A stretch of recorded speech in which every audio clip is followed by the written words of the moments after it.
Good evening. Welcome to tonight's presentation of Lost Department Stores of Cleveland. My name is Laura. I am the Adult Services Librarian at the Willoughby Library. With me tonight is the publisher of Lost Department Stores of Cleveland, Michael DeAloia. Before we start, I just want to mention a few things. I just hit record on this program, so if you are uncomfortable with your picture or your camera being on, feel free to shut it off, and then you won't be seen on any of the recordings. You are muted at this point, or you should be. At the end of the program, please feel free to unmute if you have any questions. If you also have questions, you could put them in the chat at the bottom, and if we miss it, we will get at the end. At some point, Michael will answer your questions, whether you speak it or type it in. Tonight's program is the second part of a 5-part series of local authors. So if you are interested in more, please feel free to contact your library or look in your program guide where we have a list of what else is coming up this session. Next one is October 6th. We have Victory on Two Fronts. That is on the history of World War II era Cleveland Indians, including the 1948 World Series.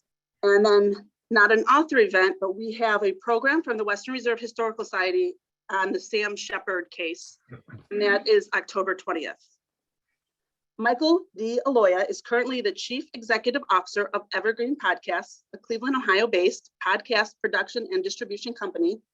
He earned his MBA from Case Western Reserve University and his bachelor's degree from Xavier University.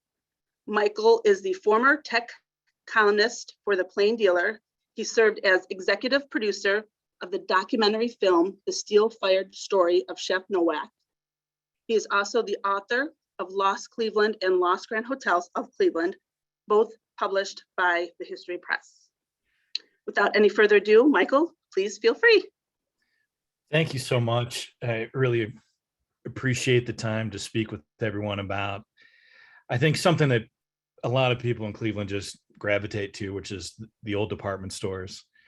And let me just say, I'm not originally from Cleveland, Ohio, and I find this city endlessly fascinating. And I did get to spend some time working for the city of Cleveland for both Mayor Campbell and then Mayor Jackson. And my job was in economic development. And one of the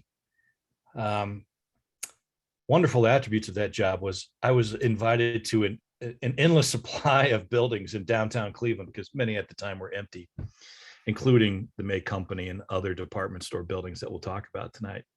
And that's when I really started to appreciate the history of the city, these buildings and the stories that they have, and I'm really blessed that I'm able to tell them. The focus of the book, the long gone department store of my favorite city, Cleveland, is just, to me, a fascinating tale that I could yarn on for hours and hours. And just a little peek into these wonderful retail shops offers a bit of insight into how grand Cleveland was at its industrial peak. The stores themselves follow the rich history of Cleveland from its humble beginnings as an outpost in the vast Western Reserve of Connecticut to the heady growth of this northern and cold outpost through the Civil War and into its industrial underpinnings. I am always just amazed at how powerful Cleveland was as an economy. It was the center of oil, steel, shipping, manufacturing, printing, railroads, textiles, chemicals, and by extension, professional trades like accounting, legal services, private equity, venture capital, and banking. The honorable truth is, I am fascinated by the lore, the myth, and the legend of the fabulous shopping that once graced Cleveland, and especially Euclid Avenue. I mean, the names alone, right? Higbee's, Halle's, May, Taylor and Son, Sterling Lenders, and Bailey's conjure a comforting memory of sophisticated style and lost glamour.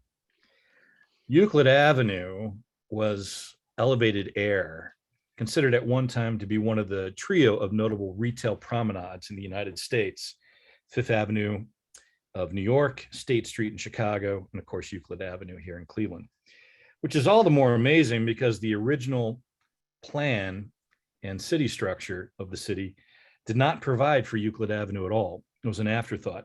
The once village of Cleveland added the road as a convenience to those traveling east The road was surveyed in 1816 and followed an old Indian trail that became the route of stagecoaches and freight wagons, headed mostly for Erie, PA, and then ultimately Buffalo.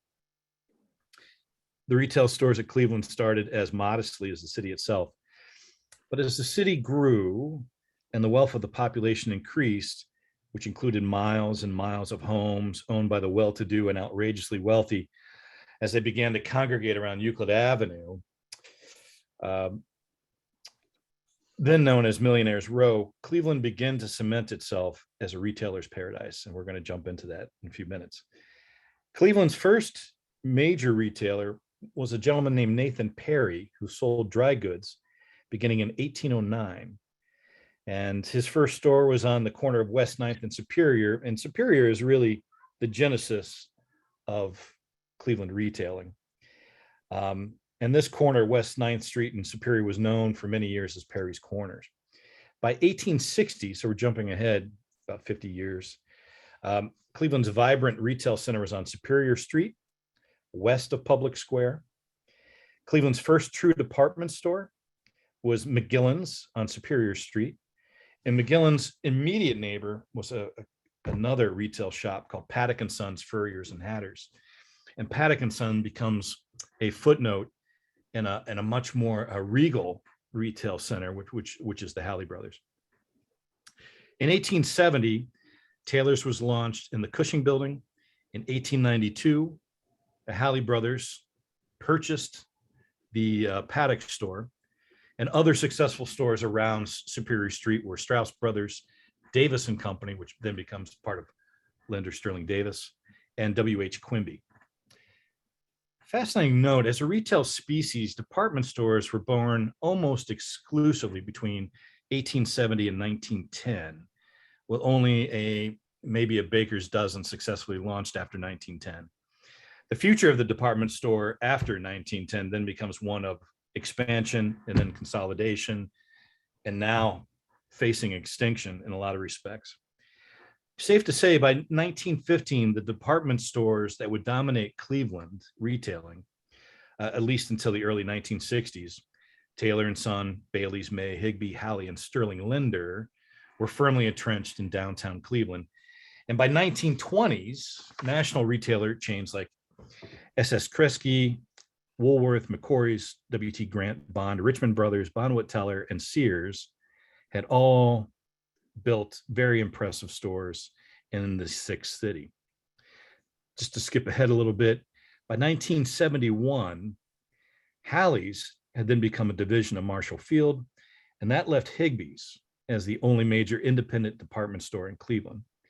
And by the 1990s, none of the big six Cleveland department stores were still in operation, although Higbee's existed a little longer as a Dillard's in 2002. So we spoke a lot about Euclid Avenue. So of course, what I'd like to talk about is the department store that started on Ontario and Prospect. And that is the Bailey Company, or the store for all the people. The initial store was opened in 1881 by Lewis Bailey, and the store was located on the corner of Ontario and Prospect. It's then bought by Colonel Lewis Black in 1899, and he starts expanding the store quite significantly. So what you're looking at is a photo taken in the early 1900s of Bailey's. You'll note that at this point on the far left, that the Terminal Tower building and the Higbee's has not been built yet. And in fact, the store that's on the corner, which is looks like a 6 or 7 story building, that was the original, and then they built this addition onto on the left. So this is after 1903 when they built the expansion. Bailey's and May Company are like a fascinating and intertwined history, because they essentially shared Euclid through Ontario on a Prospect. Those two companies essentially controlled that block. Fascinating thing about Bailey was this was the department store for the new immigrant who was coming into the country, because most of the cashiers spoke various languages, and they could pair you up. If you spoke Romanian or Slovenian, Slovakia, and they knew what cashier that you should go to find the goods that you needed and to be taken care of. It was also the first department store in Cleveland to build satellite stores. In 1929, they expanded University Circle, and we're going to show a picture of that in just a second. In 1930, they built one in Lakewood, Ohio. I live in Lakewood, and for years I'd be driving down Detroit and on the corner of Warren, and I see this little building. I'm like fascinated, like what? Something was there. Always caught my attention. And as we're doing the research of the book, it turns out that was the Bailey department store for Lakewood. And in 1951, they finished out their last store, which was in Mayfield Heights. The store was acquired in 1958 by Century Food Market, which was based out of the Canton, Youngstown area. And by 1962, the main downtown store is closed, as was the University Circle store. And by 1968, all the Bailey department stores are then closed. Now, this is a fascinating photo. So this is when they start building the Terminal Tower project, the Van Swergen brothers. So this is being taken from southern point towards this building, and you can see the signage, the May Company building right next to the Bailey and Company building. It's a fascinating shot.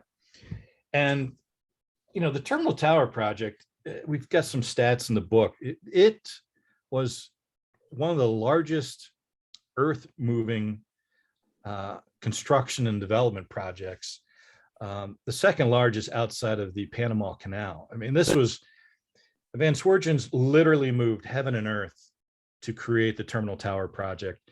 That was essentially supposed to continue all the way back down to the highway. The highway, of course, wasn't around at that point in time, but they had designs and architectural plans to build all the way back into then what was then known as Big Italy.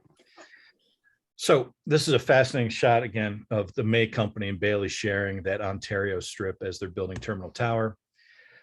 This is after a 1920s renovation of the Bailey department store. When Bailey's went bankrupt and closed, the May Company bought this building, tore it down, and built out their what they called the motorcade or their parkade, and it became a parking garage for May Company as a means to attract the suburban shopper back downtown. And this was the University Circle store, so near Euclid and East 105th, and just a really wonderful and pristine store shop. Of course, at the time, Euclid and East 105th was widely known as Uptown. It was really the second downtown for the city of Cleveland, very popular place.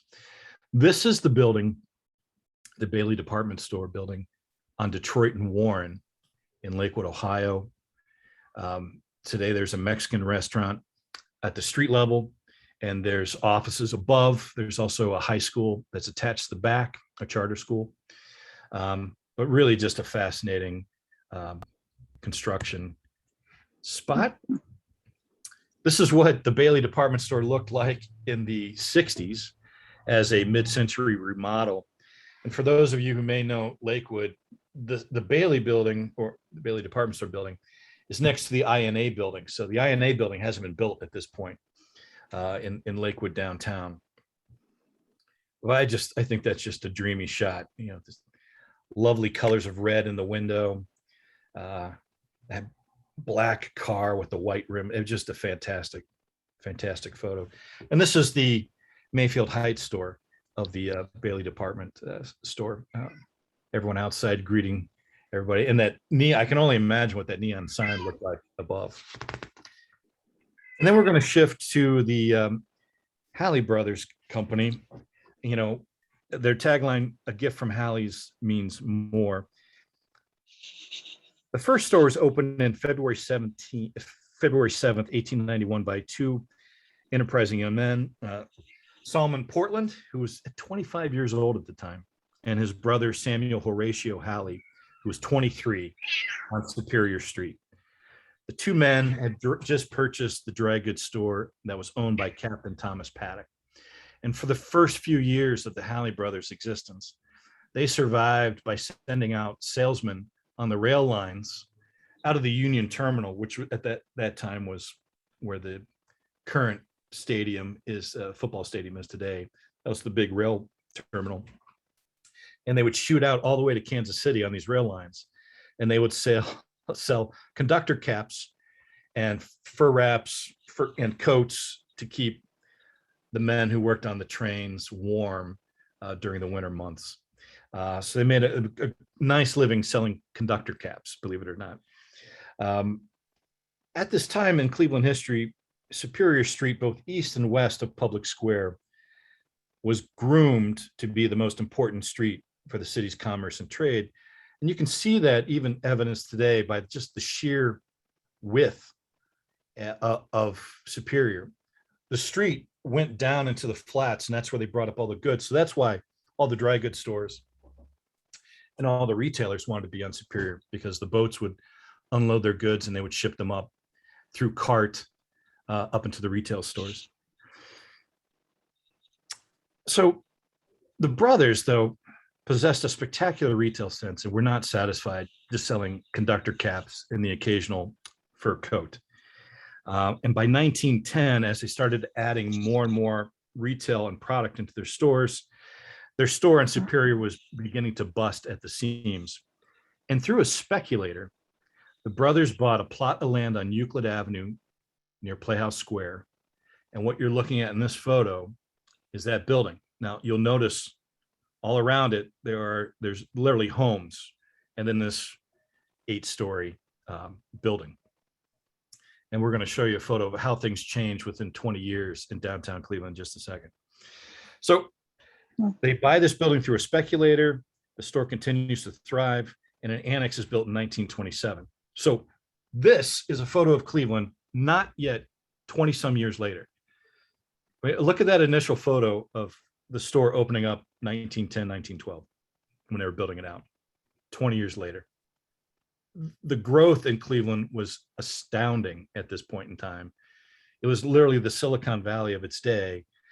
And the Halle, I mean, they just kept on adding on to this building. And that was a very little slice of what the original building was meant to be. And in fact, what you're looking at is a 2-story point building with the streetcar in front, with the Halle Brothers sign behind it, marking the Halle Brothers store. The original plan was to buy that point building at Euclid and Huron and to build out another part of the store with a subway underneath. And we actually found, this is what we found. This is the drawing of that point building that was going to be added on to Halle's. And at the bottom of the photo, you will note this looks like a little hut. That is the cover for the subway that was built underneath Euclid Avenue from, again, Terminal Tower over to Halle's. And then you've got a 3-story wrought iron clock in the middle. I just wish that this was built, because it would have been a grand look along Euclid Avenue at that point. The point building today, I think, is a Crown Plaza Hotel. It was a Wyndham for a while, but I think it's a Crown Plaza today. So again, just spectacular growth in downtown. Now, the Van Swergen brothers come back into play at this point in time, because they're looking to buy a department store. They had built the Higbee's building as part of the Terminal Tower complex without having a tenant. They had gone around to Higbee's, Halle's, Bailey's, and all the other stores asking if they would like to be a part of this construction. They were building on speculation, and there was a lot of pressure for them to put some tenants into that building. Now, as part of this expansion, what you're looking at now, where they're going to build out to Huron and Euclid, 2 other things were built out at the same time. They had built underneath Huron to their Huron and then Prospect store an underground tunnel that is still accessible today. And they're also going to build a bridge from the 4th story on the Euclid side to the 4th story on the Huron building, which is now a parking garage.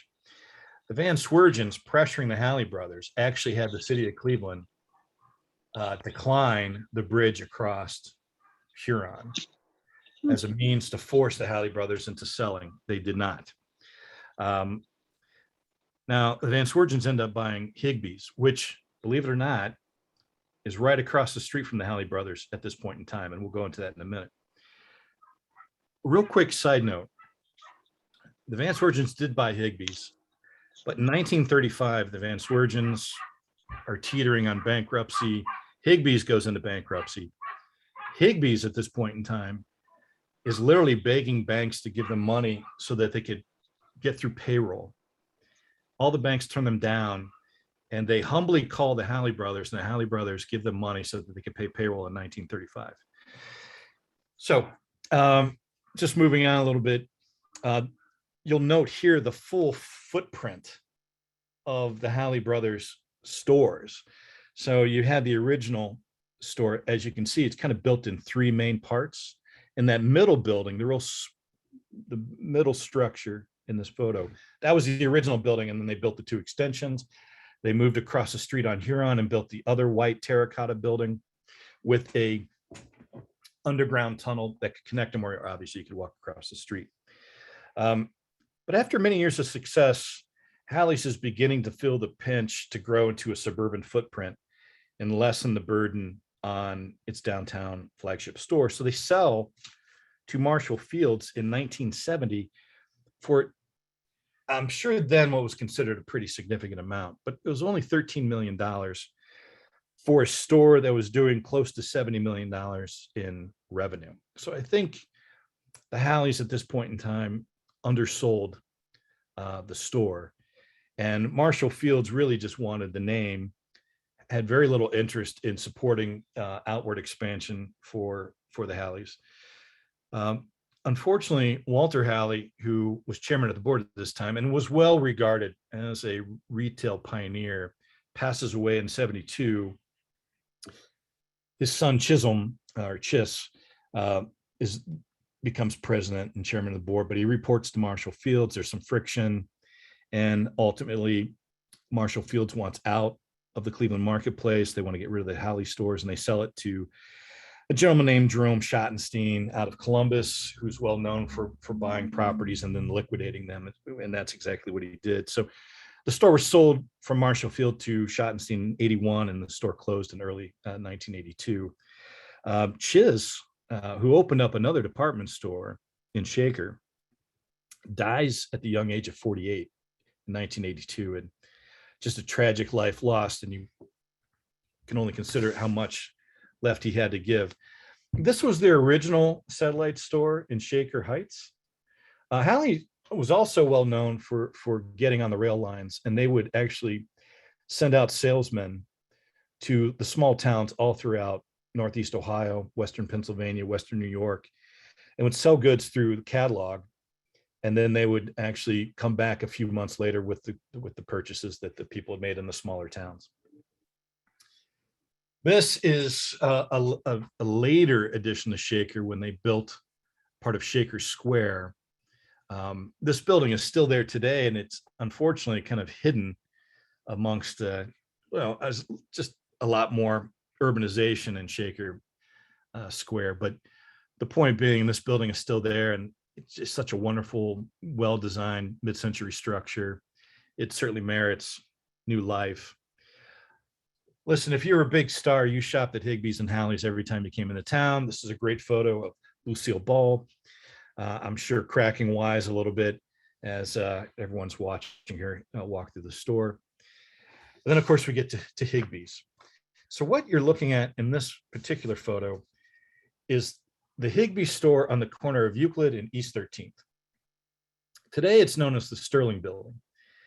And I've got some history with this building. I started a tech company on the top floor of this building in 2001 called Blue Bridge Networks. That company is still there today. And at the time, when we were talking to the developer about putting our company in there, they would say that this building was part of the Sterling Linder Davis building, which it was. But Higbee's was the initial department store there. And in this photo, you can see Higbee's on the corner. And just a little bit off to the left, you'll see Sterling, the Sterling Davis. And next to that, obviously, is the Union Club. Across the street, where it looks like the Model T would be, or the Model A, is actually Cal Hubbard, which was a jewelry store. So wonderful shot of Higbee's. John Hauer and Edwin Higbee launched the first Hauer and Higbee store, and of all places, Burbank, Ohio, in the late 1850s. And 2 years later, they decide to make the move to the bustling metropolis of Cleveland, Ohio in 1860. Again, the original store is on Superior Street. Hauer passes away in 1897, and instead of Hauer and Higbee, the store is just then, from that point on, called Higbee's. In 1909, the family moves its downtown location from Superior Street to Euclid and East 13th, which is the store that you're looking at right now. And by the early 1920s, they're opening up brand stores all around Cleveland, Ohio. In 1929, as I mentioned prior, the Van Swergen brothers, Oris Paxton and Mantis James, were getting insanely frustrated by the lack of interest in the new development of the department store building that was being constructed as part of the Terminal Tower complex. So they decided to buy Higbee's for $7.5 million. And so after spending 21 years on Euclid and East 13th, they move to the Public Square building on September 8th, 1931. I just love this shot of the doorman sitting outside this East 13th and Euclid store. But here's the construction of the downtown department store on speculation by the Van Swergen brothers. Here it is completely completed, and Higbee Stores moved in. So on its first day, the store opens on Public Square. And I don't know how they counted this, but 359,000 people walked through that store. That's an astounding number, because right now the population of Cleveland, Ohio is around 330,000. So the entire city of Cleveland walked through that store at one point in time. The Depression hits the Vans incredibly hard. In fact, J.P. Morgan, for a number of years, provides loans for the Vans to continue their empire. I cannot express to you how large the Vans' impression on the U.S. economy was at this particular time. At their financial zenith, the brothers' holdings included 231 companies with assets valued between $3 billion and $4 billion. And we're talking about $1920, not today dollars, but $1920. So just an extraordinary, large imprint. And they were the first to build a rail line. They were really heavily into the railroads, which is one of the reasons why they collapsed so quickly during the Depression. They got close to building the first Atlantic to a Pacific railroad. They got their start. Their first railroad they bought was the Nickel Plate Railroad, which ran through Shaker Heights, down through downtown Cleveland, and out through Lakewood. So the single track of the Nickel Plate still exists in Lakewood, and I get to hear the trains come through every night as they blow their whistle. So Depression hits the Vans very hard. They declare bankruptcy in 1935. Eventually, Higbee's is sold to John P. Murphy, and underneath his tutelage, Higbee's really begins a second renaissance after his purchase. And John P. Murphy is just widely considered another retail, titan. Although, Higbee's really kind of stayed in the Cleveland area as opposed to some of the other more national chains. 1987, the store, or Higbee's, is sold to Dillard's and the construction company DeBartolo out of Youngstown for $165 million. But by 1992, Higbee's name is changed to Dillard's, and they finally closed in 2002. There are a lot of amenities in these department stores, but I found this photo particularly fetching, and that's most department stores had a floor dedicated to children, and most of the department stores had carousels and other things to keep the interest of children while their parents went to other floors and shopped. And this is just a great shot of the kids enjoying the Higbee's carousel. Wonderful shot of Christmas 1955 outside the Higbee store. Higbee's is well known for doing a lot of events and fashion shows. international affairs where they would bring in goods from all over the world.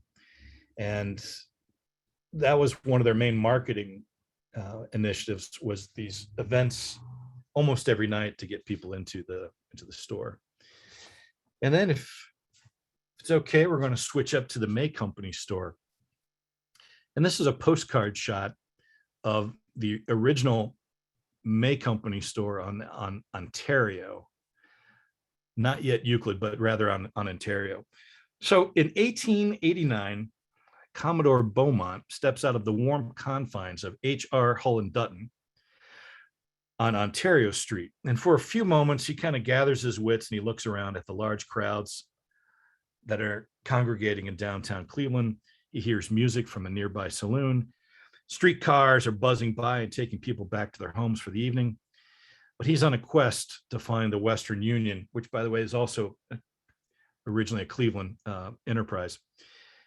His message that he sends is to a gentleman named David May. And David May obviously has launched the May Company. They've just acquired Hull and Dutton, which will soon be renamed the May Company. And this store is the third store in what is to become the vast May Company empire.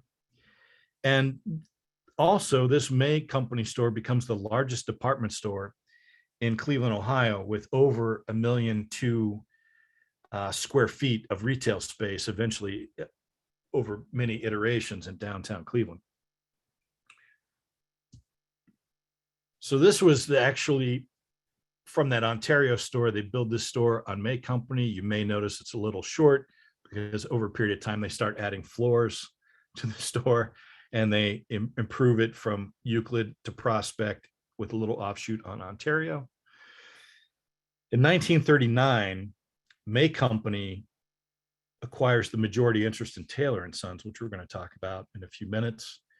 They do not declare that they own Taylor and Son until they close Taylor and Sons many years later. In the 1950s, May Company starts a major expansion in the suburbs. And yet by 1992, like 40 years later, all the May Company operations in Cleveland and Akron, because May Company also buys the O'Neill department stores in Akron, Ohio. They merge everything with Kaufman's. And by 1993, the May Company store downtown is closed. I find this unfortunate. I moved to Cleveland in 1994, so I just missed the store, and I would have loved to have gone through it, even in its final days as a retail center. This is just a great shot of Public Square and the May Company, the square, the pagodas. This photo I actually found, and I'm going to talk about this a little bit near the end, of a local photography company. And I found this shot on their website. I inquired if I could use it for the book. The next day, I get a phone call from a young woman saying, "Hey, we've got a whole historical archive of Cleveland. We're happy to let you use it if you'd like. In fact, I can drop it off at your office today." She also lived in Lakewood. And I generally don't like to take things out of archives, but I had 20 boxes of photos here in the office, and we gracefully went through them and we picked this one for the book. May Company here supporting the World Series. Obviously, back then you didn't have TV or the internet, and so they put up a bunch of speakers on Public Square and were broadcasting the World Series. The interior of the store was just as magnificent as the outside. Here's the women's shoe department, and that's just a classic Art Deco shot, just really fantastic. Obviously, they had the Bell in the Heights, the May Company in the Heights. And then, of course, we get to Sterling Linder Davis, the homemaker's headquarters. So the Sterling Linder Davis department store story is a fascinating and a very complex tale of once vibrant department stores and being combined out of financial necessity, but failing ultimately to become one of Cleveland's largest and more successful retail chains. The company was the combination of 3 smaller retail shops. Sterling Welch, W.B. Davis, and the Linder Company. Sterling was originally launched in 1845 and specialized in home furnishings at the time. Davis opened up in 1879 and really pioneered menswear, for a city that was growing exponentially. It was pretty lacking in men's clothing, and Davis was real successful in pioneering menswear. Linder then forms his company in 1908, and the initial retail store for Linder is on East 9th Street and Euclid, on that corner, which eventually becomes the Cleveland Trust Company with the Tiffany Dome. Today, it's a grocery store, but back then a bank. That was torn down for the bank, but his original store was on that corner. Sterling Welch then buys the property at 1225 Euclid, which is right next to Higbee's. So you got Sterling, Higbee's, and across the street, Halle's. Linder then moves to 1331 Euclid, which is the building you're looking at, which now is the United Way building in downtown next to the Idea Center building. Today it's the United Way, but that is the Linder building at 1335. And that building was built in 1915. So one of the original national retail chains that started combining all these different retail stores was a company called Allied Department. So in 47, Allied buys Linder and Davis. And in 49, they acquire Sterling. At this point, Higbee's is moved and they start aggregating all the stores into the old Higbee's building, which is right next to Sterling. And unfortunately, in 1968, they closed. So this is when Sterling, Linder, and Davis are all compressing into the Higbee's building, which is next to the Sterling Linder. I have to say, this is one of my favorite shots of all time. I mean, you talk about a gritty looking shot of Cleveland in the 60s. This is that shot. You got a Woolworth store, a smaller Woolworth store, because the larger one is further down on Euclid Avenue. Chandler's, and then you got Kyle Hubbard. Then you've got the old Higbee's building, which is now Sterling Linder Davis. And at the corner, you've got the Union Club. I mean, this is like a shot right out of the streets of San Francisco in the 1970s. Just fantastic photo. These are some of the architectural elements on the Sterling store on Euclid Avenue. Now, everyone knows Sterling Linder Davis for its Christmas tree. And that structure has been torn down for quite some time. Now, when I remember when we started Blue Bridge Networks and we put it in the Sterling store, we were told that that was the store that had the Christmas tree, but that's not true. The store that held the Christmas tree had this arcade that you're looking at right now with a Tiffany glass above it. That has been torn down for quite some time and is now a parking lot for the Union Club. But I mean, you can see from the grace, this wonderful architecture. Here's the tree. Sterling Linder had a wonderful, for the Mad Men era in the 50s and 60s in Cleveland. If you were a young man or even a seasoned vet, you could go to Sterling Linder and they would pair you with a sales rep to help you with all your Christmas shopping. So you could provide Sterling Linder with your list. They'd go pick it out for you, cash it out. They would even ship it to all the places around the world or to your house. They really knew how to attune themselves to their clients. You could probably tell I love carousels. I have a 7-year-old. She loves rides. And so here's Sterling Linder's carousel that they had on their floor that was dedicated towards children. I hope and pray that someone saved that, because it's just a magnificent piece of machinery. So many things have been torn down in the city. It's a shame. And then we're on to Taylor & Son, which is our last department store of the evening. And their tagline was honesty in word and wear. William Taylor and Thomas Kilpatrick opened up Taylor and Kilpatrick on April 21st, 1878 on Euclid Avenue near Public Square. These were two gentlemen from Boston who were working for, at the time, the largest department store in the United States. And the owner really thought these these two gentlemen had it in terms of retailing sense. So he gave them some money to open up a dry goods store in the boomtown of Cleveland, Ohio. Their first retail front, which is what you're looking at, it's the building that has got the dry goods on the side of it, is the Cushing building. And just a quick side fact with that building is that they shared space with John D. Rockefeller. So Rockefeller had the top floor and Taylor and Kilpatrick had the bottom two.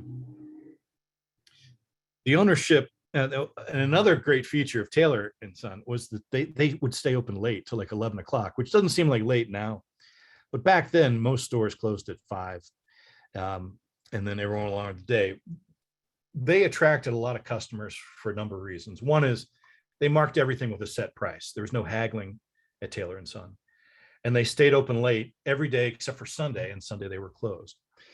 The ownership turns over to Sophia Strong Taylor. She had married William Taylor's son, John. So William dies, John passes away very young, and Sophia is then thrust into taking over the store in 1892. She controls the company until 1935.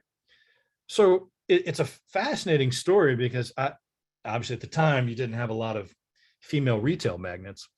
She was very, very unique, very astute, and she grew Taylor and Sons until they sold to May Company.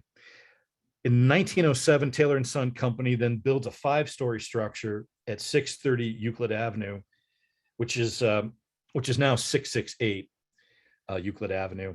I think at one time it was called the Atrium Building, but they move on to Euclid next to the Hippodrome with this 5-story building.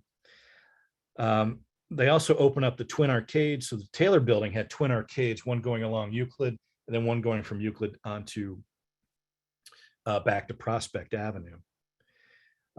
Part of that structure, the arcade, is built into the new restaurant that they put into that building on Euclid Avenue, and I've walked it. It's pretty interesting. In 1913, they go from 5 stores, they add 4 more. 5 stories, they add 4 more. This is the structure after they built out the additional floors. You'll notice the HIP sign to the left. That's the old Hippodrome Theater, which was another fascinating structure. Unfortunately, now it's a parking garage.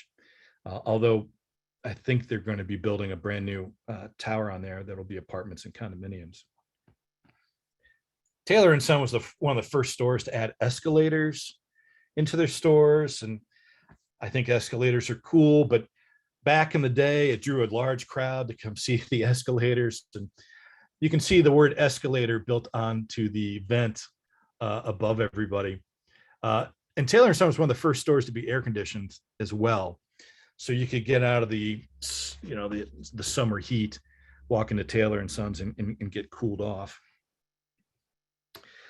Now, what you're looking at here is they wanted to build a 27-story tower in 1927. So this is just prior to the Great Depression.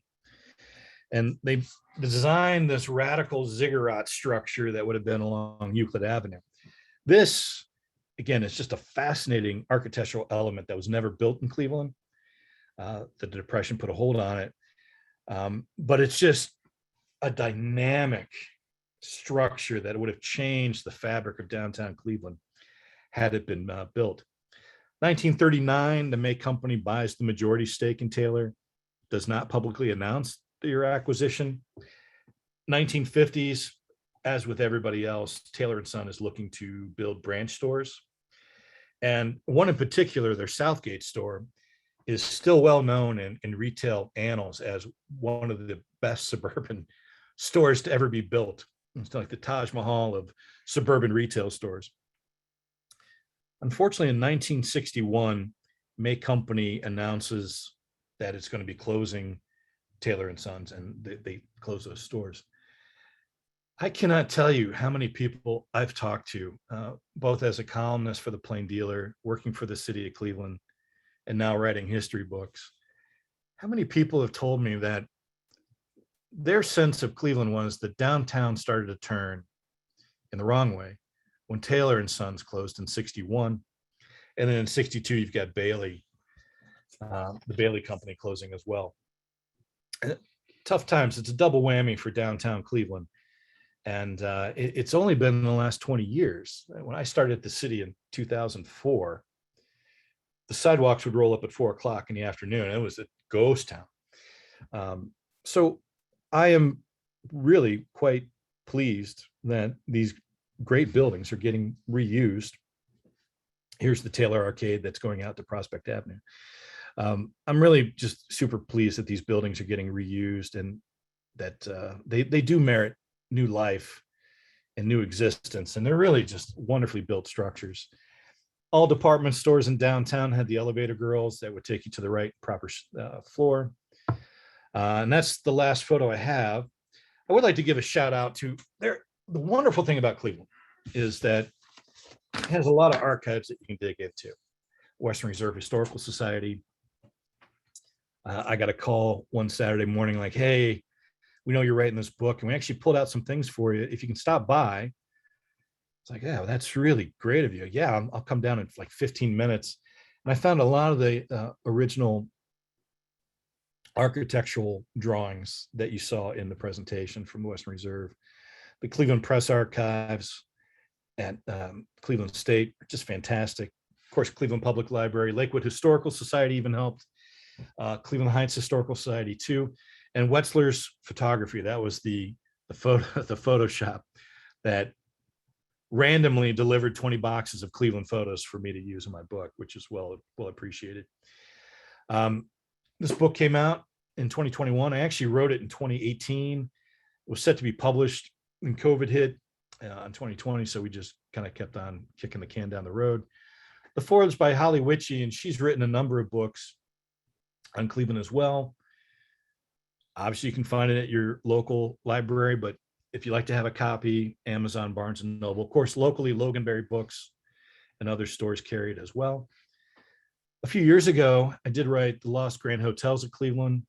A lot of crazy stories about the wonderful hotels in downtown Cleveland. Stories that made, the press in London and Paris and New York and all the big cities. Just, it's a wonderful little book. And then the original one that started it all was Lost Cleveland. When I was working for the city of Cleveland, I started a blog.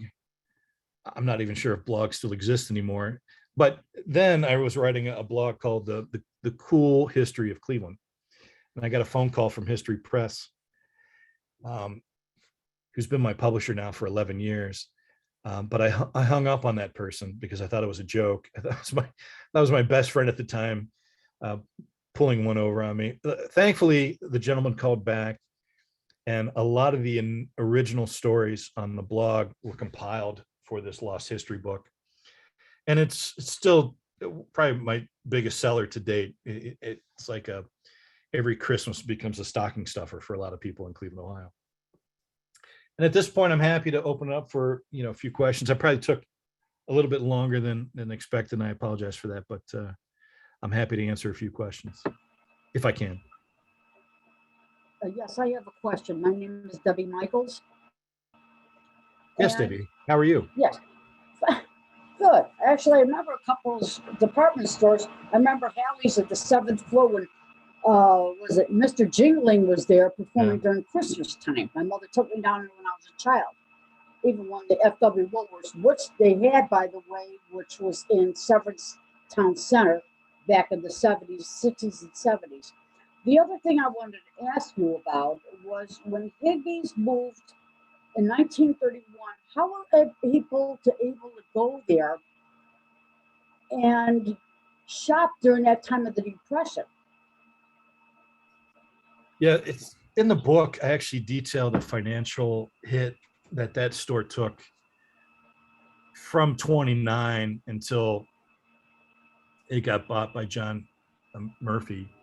That store was on the precipice of closing in the 30s, and it had not been for Halle's and it was owned before Murphy bought it by another group that actually propped that store up. and did right by it. I mean, they just thought, like, if this store closes, it's going to be bad time for Cleveland. The Cleveland community rallied to save Higbee's. To have one of your main competitors help you out is a noble enterprise that very rarely happens anymore. And but the book gives a lot more detail about how they actually saved the day and made it through. That when that store was originally built, it actually had WHK on the top floor. The vans actually had a living space inside Terminal Tower that they would then walk across the 13th floor into Higbee's, and they would dine at the Silver Grill. The So- WHK was a flagship station for the Cleveland Browns back before cable and everything else, but I that was know. going back in the 60s. If I'm wrong, correct me. Yeah, Well, see- WHK was still a #1 radio channel to the early 70s before MMS and Yes, took yes, over. it was absolutely. Was there any mention in the book of called the Bond Building? There is the Bond Building was a gorgeous structure on the corner of East 9th and Euclid, where the National City or the PNC Bank building is today. And there's a bunch of stuff that got cut from the book. And one of the things that got cut was the Bond Building because the chapter just wasn't big enough. But I interviewed people for that. And I had a friend of mine who's a retired attorney. And he used to work at the Huntington Building across the street, or the Central Bank Building at the time, across the street. And they had live models at the Bond Building on the 2nd floor. So the women would move every once in a while with their couture. And he was like, it was the wrong place for me as a young associate. I was just watching them move all the time in the building next door. It's a gorgeous structure. And there's another Bond department store building in New York, which has a very famous restaurant at the street level. And that's where I made the connection between the Bond here and the Bond as a national chain. That was a gorgeous building. I don't know if this is true, but the Bond Building that was in Cleveland, they tore that down, made it into a parking garage or parking lot. Well, that Bond Unless building, it's not the same building. no, the Bond building downtown is now the PNC building.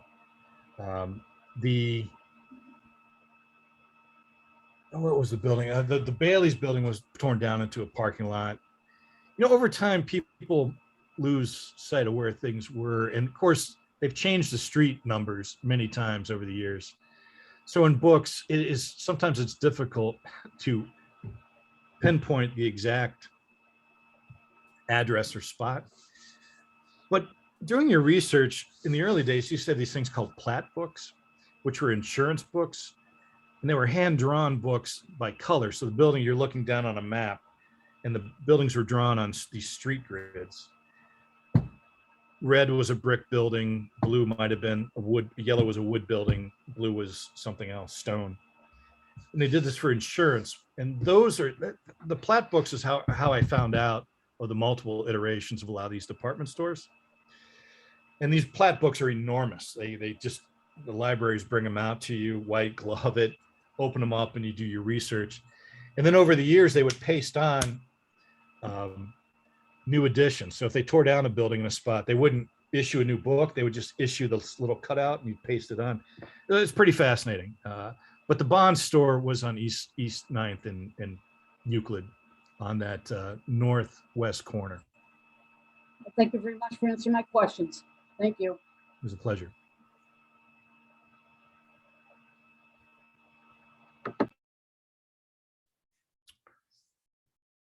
I think we got time for one more if anyone would like to, or if not, we'll get you home early. There is a question in the chat. Let me see.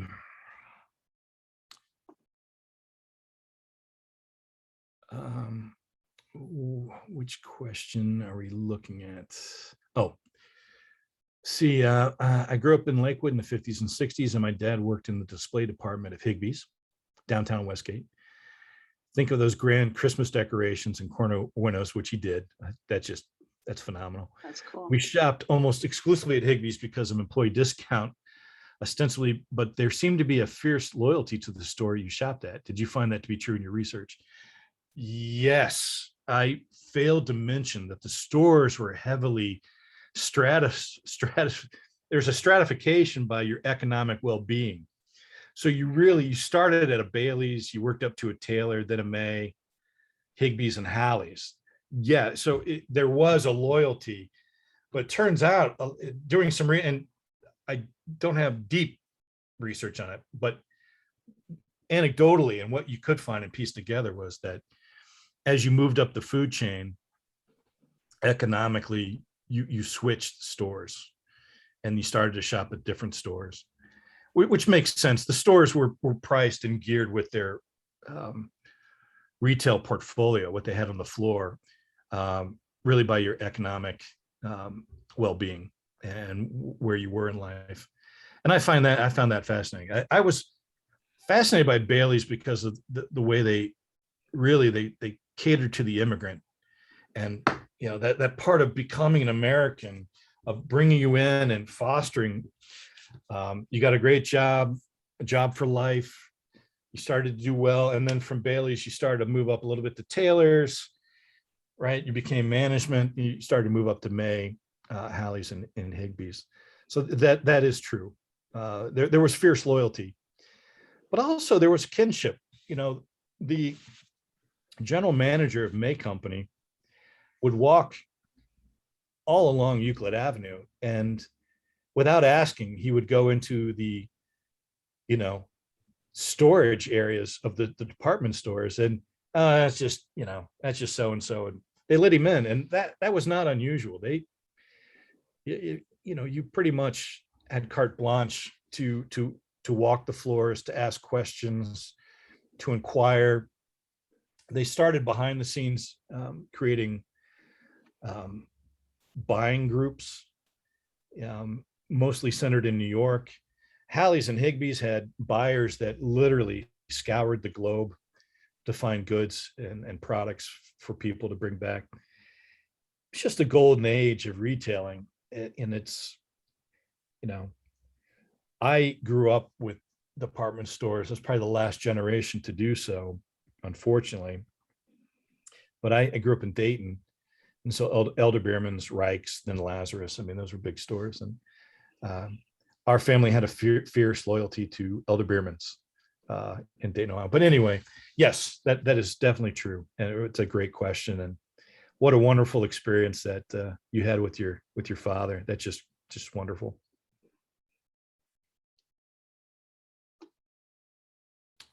Well, cool. It's 7:30 on the dot.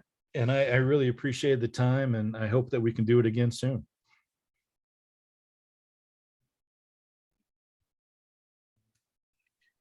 I want to thank you for giving us this presentation. I want to thank everyone for coming. It looked like Rosie has her hand up. I'm not sure if that's from before or. I'll answer Rosie's question if she has one. Or if she's just giving me high five, I'll take that. That could be it too.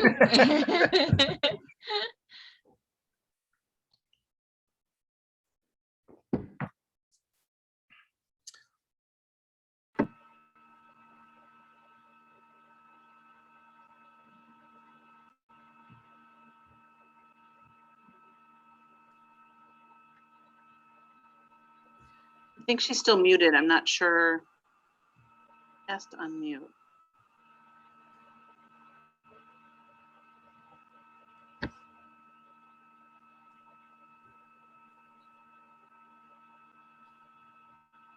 All of this technology. I think Michael's got his hand up too. So whoever can unmute the first.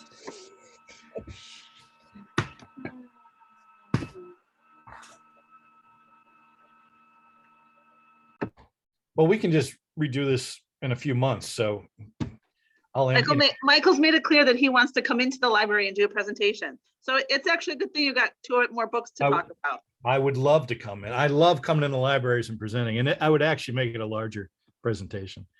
I had to cut That sounds back a little bit. Yeah. That If sounds you like a can good hear- idea. If this is Rosie, if you can hear me, I just wanted to thank you for a great, great presentation. I said I'm 90 years old, and this was a wonderful stroll down memory lane for me. Thank Oh, you that's- so much. Rosie, that's wonderful. Thank you very, very much. Uh-huh. Thanks for joining us tonight. I'll see you again, I hope. We'll see you soon. All right. Bye Good now. night.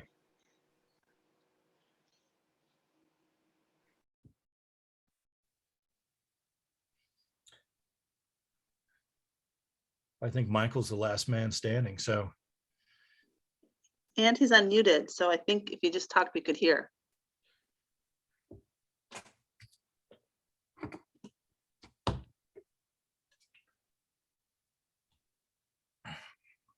But maybe not. all right. Well, just good night, everyone, and have a great time. This was awesome. Made my day, and I hope we can do it again soon. Sounds good. All right, take care, everybody. Bye.